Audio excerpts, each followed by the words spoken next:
Brian Tripp, do you have an agent? Should we be concerned that we're gonna have to start paying you like a booking fee for how many times you've appeared on this podcast? I believe this is my third time, and Correct. and if is it accurate that I'm the first Yes, three-time you are. guest on the podcast? Yeah. How does it feel? Honored and humbled, but it's hmm great to see both of you again. As Okay, well. great. True friend of the podcast is joining us this week, Mr. Brian Tripp. Um, we'll see what we can do for you in terms of the three now leader in the clubhouse, passing Mark Wogenrich for a two-person tie. So we'll see what we can do there. But in the meantime, we have hockey to talk about. That is that is why we were having you on the podcast. It is probably the most interesting thing happening at Penn State this semester, if you will. I mean, stadium thing aside. This has been one of, if not the most impressive runs period ever for this program.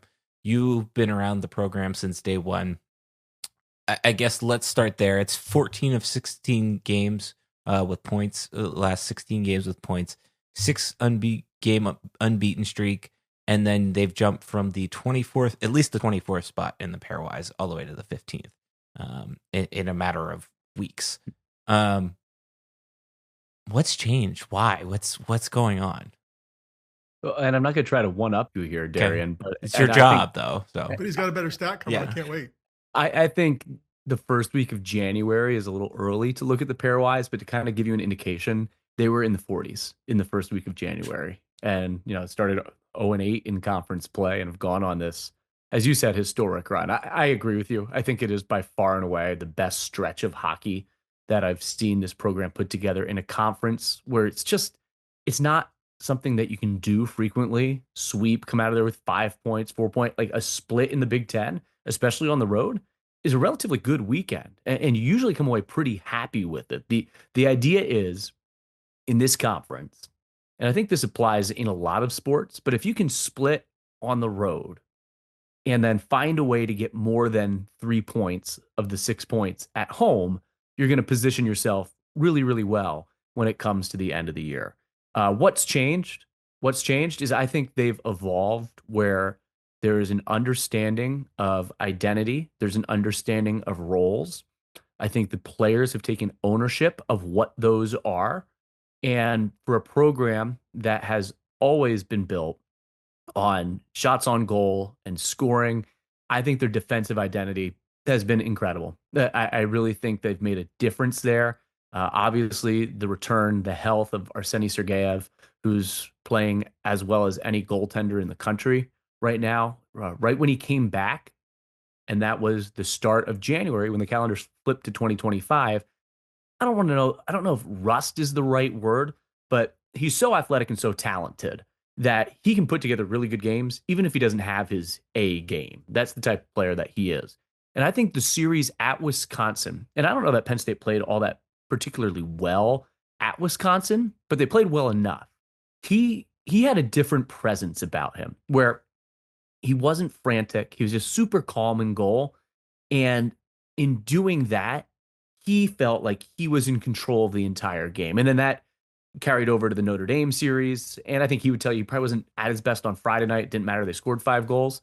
And then Saturday, he was awesome. And then he was, as the whole nation saw with the games nationally televised last weekend against #1 Michigan State, he was fantastic. So I know that's kind of a long-winded answer and a couple of different prongs to what you're asking there, but it's a team that now has its identity.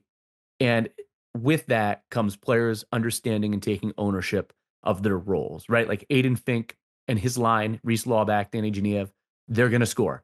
Matt DeMarsico, Charlie Serrato, JJ Weebush, who, by the way, 2 freshmen and a sophomore, like it's a young team. They're still a young team. They're still learning how to win in college hockey. I think all those experiences come together, but that line's going to score. But a big difference has been now you have Keaton Peters and Carson Dick and Tyler Paquette, Nick DeGraves. They have a line that they can put out there, and yeah, they'll get some production, but they're not asking for offensive production from them. They're asking for them to go out there, play shutdown hockey, play physical hockey, be tenacious, and to see that evolve from October and November, and then even though they had been getting results in January, where they've gone the last 3, 4 weeks, I think the trajectory is just continuing to skyrocket in the right direction. Do you feel like it was the Ohio State series where things started to change at home? I think the shootout win against Michigan State gave them confidence that they could do it. And then, they came back with 2 against Canisius. It's a series where it wasn't always easy. A team that they needed to sweep and did. And then, yeah, I would say that Ohio State series, you could start to see the transition from, all right, there was never a sense of lost belief with this group, even when the Big Ten results were coming. Like, in the beginning of the year, they went to Minnesota and probably outplayed Minnesota in both games. And they're coming here this weekend. They're the number 2 team. Look, it's Minnesota, BC, Michigan State, maybe BU, Denver.